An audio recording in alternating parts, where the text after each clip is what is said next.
Հայ հեղափոխական դաշնակցություն խմբակցության ղեկավար Վահան Հովհաննիսյանն այսօր Գարնանային նստաշրջանի ամփոփման համար ազգային ժողովում հրավիրված ասուլիսում նշեց, որ ՀԱԿ իշխանություն երկխոսության արդյունքում գաղափարական պայքար է սկսվել Հույդայի դեմ, իսկ մինչ այդ գոյություն ուներ տակտիկական պայքար, որն ընթանում էր դաշնակցություն-կառավարություն դաշտում։ Երկխոսությունը դա աշխատելավ ոճ է, ոչ թե նպատակ։ Կան քաղաքական ուժեր, որոնց թվում է, որ երկխոսությունը ինքնին նպատակ է եւ դրանից առաջանում են տարբեր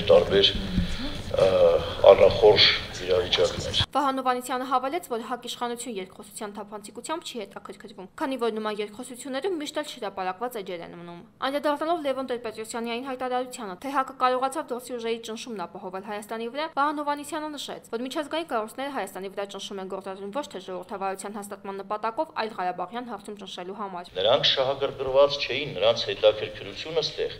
այն ընդդիմությունը չի, որը իրական ժողովրդավարության համար է պայքարում։ Նրանց ճնշումը Հայաստանի վրա ժողովրդավարություն հաստատելու ուղղությամբ չի, այլ Ղարաբաղի ուղղությամբ միայն։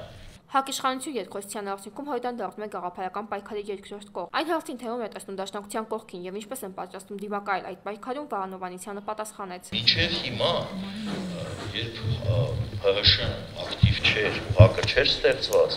գաղափարական պայքար չէր Հայաստանում, ավելի շատ տակտիկական պայքար էր։ Հիմա, երբ ՀԱԿ-ը արդեն գաղափարական շեշտադրումներով է սկսում մեջտեղ գալ, այլ ոչ թե մենակ որ հրապարակում միտինգ անեն, օրակարգից դա կարծես թե դուրս է գալ։ Այս պայմաններում բնականաբար, որ մնացած բոլոր ուժերը պետք է որոնեն ում կողքն են կանգնելու, ՀԱԿ-ի թե մեր։ Արմեն Միհիկարյան, Հովիկ Գրիգորյան, Սլաքե։